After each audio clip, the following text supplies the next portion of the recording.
Hello viewers. तो आज की क्लास में हम डेफिनेट इंटीग्रल से रिलेटेड एक इम्पॉर्टेंट और कॉन्सेप्चुअल प्रॉब्लम सॉल्व करेंगे। और यहाँ पर जो हमें प्रॉब्लम दी हुई है वो है integral from zero to infinity greatest integer of 2 times e raise to minus x. Right. तो इस इंटीग्रल को हमें सॉल्व करना है और इस इंटीग्रल में जो हमारे पास इंटीग्रेंड है वो है greatest integer function of 2 times e raise to minus x. Right.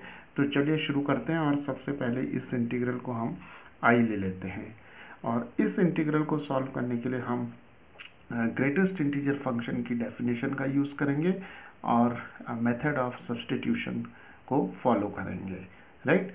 तो चलिए सबसे पहले हम यहाँ पर सब्स्टिट्यूशन करते हैं और एक वेरिएबल t इंट्रोड्यूस करते हैं। तो t इज इक्वल टू हम 2 times e raise to minus x ले लेते हैं। राइट। तो t is equal to 2 times e raise to minus x ले लिया हमने, तो t की वैल्यू हो जाएगी 2 over e raise to x. Right. तो ई रेज टू एक्स को अब हम लिख सकते हैं 2 ओवर t, और अगर हम दोनों तरफ log ले लें तो हमें मिल जाएगा log e raise to x is equal to log of 2 over t। Right. तो इसे हम लिख सकते हैं x log e is equal to log of 2 over t। Right. तो log e की वैल्यू जो हो जाएगी वो 1 हो जाएगी। तो यहाँ पर हमें मिल जाएगा x times 1 is equal to log of 2 over t। So x is equal to log of 2 over t। Right. तो यहाँ पर हमें x की वैल्यू t के टर्म्स में log 2 ओवर t मिल जाएगी। तो अब हम क्या करेंगे कि यहाँ पर डिफ्रेंशिएट करेंगे both sides with respect to t। Right. क्योंकि हमें dx चाहिए, तो dx ओवर dt हमें मिल जाएगा derivative of log 2 over t। तो हम जानते हैं कि डेरिवेटिव ऑफ log x जो होता है वो 1 ओवर x होता है। राइट। तो यहाँ पर 2 ओवर t के लिए जो डेरिवेटिव होगा वो 2 ओवर t आ जाएगा, और चेन रूल से हम डिफ्रेंशिएट करेंगे 2 ओवर t को। राइट। तो यहाँ पर हमें मिल जाएगा t ओवर 2, ये t न्यूमरेटर में चला जाएगा तो t ओवर 2, और यहाँ पर हमें 2 ओवर t का डेरिवेटिव जो होगा वो माइनस 2 ओवर t स्क्वायर हो जाएगा। राइट। तो 2 और 2 कैंसिल हो जाएंगे और यहाँ पर t और एक t कैंसिल हो जाएगा तो माइनस 1 ओवर t आ जाएगा।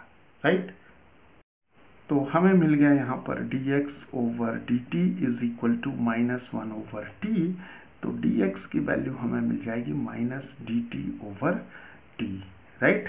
तो dx की value minus dt over t ले लेंगे हम यहाँ पर जब सब्स्टिट्यूट करेंगे। चलिए अब हम क्या करते हैं कि जो लिमिट्स हैं उन्हें हम चेंज करते हैं। तो यहाँ पर x की वैल्यू जो वेरी कर रही है 0 से इन्फिनिटी तक कर रही है।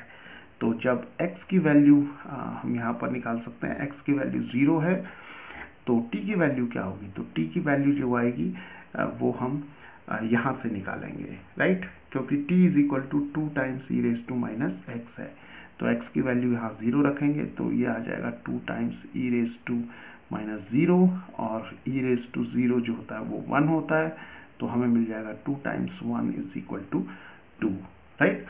और जब x की वैल्यू इन्फिनिटी होगी तो तब t की वैल्यू क्या होगी, तो यहाँ पर हम x की जगह इन्फिनिटी रखेंगे तो हमें मिलेगा 2 times e raise to minus infinity, और इसे हम लिख सकते हैं यहाँ पर 2 over e raise to infinity, और ई रेज टू इन्फिनिटी जो होता है वो इन्फिनिटी होता है। राइट।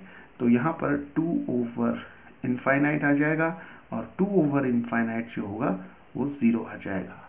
राइट। तो जब x की वैल्यू 0 से इन्फिनिटी तक वेरी कर रही है तो t की वैल्यू जो होगी वो 2 से 0 तक वेरी करेगी। राइट। तो चलिए अब इस इंटीग्रल को हम t के टर्म्स में लिखते हैं। तो अब हम i को लिख सकते हैं इंटीग्रल फ्रॉम 2 to 0, यहाँ पर t वेरी करेगा 2 से 0 तक। राइट। और greatest integer of 2 times e raise to minus x की जगह हमारे पास t आ जाएगा, और यहाँ पर dx की जगह हमें मिल जाएगा minus dt over t, right. तो अब हम इस नेगेटिव साइन को बाहर ले लेंगे तो -2 to 0 मिलेगा, ग्रेटेस्ट इंटीजर ऑफ t, और यहाँ पर हमें t मिलेगा और dt मिलेगा, राइट। तो अब हम यहाँ पर लिमिट्स को इंटरचेंज कर लेते हैं, तो हमें मिलेगा 0 to 2 और greatest integer t over t, right. Because we know that अगर a से b f of x dx इंटीग्रल है, तो अगर हम लिमिट्स को इंटरचेंज करें तो ये negative b to a f of x dx हो जाता है, राइट। तो इस नेगेटिव साइन को हमने न्यूट्रलाइज कर दिया लिमिट्स को इंटरचेंज करके, राइट। तो चलिए अब यहाँ देखते हैं कि जो लिमिट्स हैं हमारी वो t इज इक्वल टू 0 से t इज इक्वल टू 2 तक वेरी कर रही है, राइट। तो 0 और 2 के बीच में हमारे पास जो इंटीजर है वो 1 है, राइट।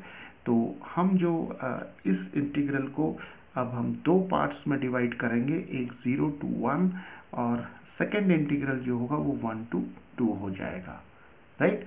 तो 0 और 2 जो अपर लिमिट यहाँ पर 2 है और लोअर लिमिट 0 है, तो 0 और 2 के बीच में जो इंटीग्रल वैल्यू है वो 1 है, राइट। तो इस इंटीग्रल i को हम दो इंटीग्रल्स के फॉर्म में ब्रेक कर देंगे, तो i is equal to i1 plus i2 हो जाएगा। तो i1 की वैल्यू हो जाएगी 0 to 1, राइट, फ्रॉम 0 to 1, और यहाँ पर आ जाएगा greatest integer of t over t dt plus i2 आ जाएगा from 1 to 2, right, from 1 to 2, और greatest integer of t over t आ जाएगा। तो अब हम इन दो इंटीग्रल्स को सॉल्व करेंगे। तो चलिए सबसे पहले हम I1 को ले लेते हैं। तो यहाँ देखिए जो t है वो 0 से 1 तक वैरी कर रहा है, राइट, 0 से 1 तक। तो जब t की वैल्यू 0 और 1 के बीच में लाई करती है तो ग्रेटेस्ट इंटीजर t की वैल्यू जो हो जाएगी वो 0 हो जाएगी, राइट। तो यहाँ पर जो ग्रेटेस्ट इंटीजर t की वैल्यू है वो 0 आ जाएगी, और I2 में t की वैल्यू जो है वो 1 से 2 तक वैरी कर रही है, राइट। तो जब t की वैल्यू 1 और 2 के बीच में होगी तो ग्रेटेस्ट इंटीजर t की वैल्यू जो होगी वो 1 हो जाएगी, राइट। तो यहाँ पर ग्रेटेस्ट इंटीजर t की वैल्यू 1 हो जाएगी। तो नेक्स्ट स्टेप में अब हम क्या करेंगे, यहाँ पर ग्रेटेस्ट इंटीजर t की वैल्यू 0 रखेंगे, तो ये इंटीग्रल 0 हो जाएगा, यानी कि I1 की वैल्यू जो होगी 0 आ जाएगी, राइट। और I2 हमें मिल जाएगा 1 से 2, और यहाँ पर 1 रखेंगे तो 1 ओवर t dt मिल जाएगा। और अब हम इसे लिख सकते हैं 1 ओवर t का इंटीग्रल जो होगा वो log ऑफ t आ जाएगा, राइट, और लिमिट्स हो जाएंगी 1 to 2। तो अब हम यहाँ लिमिट्स को सब्सटीट्यूट करते हैं, तो हमें मिलेगा log of 2 minus log of 1, तो log ऑफ 2 आ जाएगा यहाँ पर, और log ऑफ 1 की वैल्यू जो होगी वो 0 होगी, तो यहाँ पर 0 आ जाएगा, तो ये हो जाएगा log of 2, right. So viewers, the value of this integral is equal to log of 2। तो log ऑफ 2 को हम, क्योंकि यहाँ बेस e है, तो हम इसे ln 2 भी लिख सकते हैं, राइट। तो इस तरीके से हम इस तरह के इंटीग्रल्स को सॉल्व कर सकते हैं।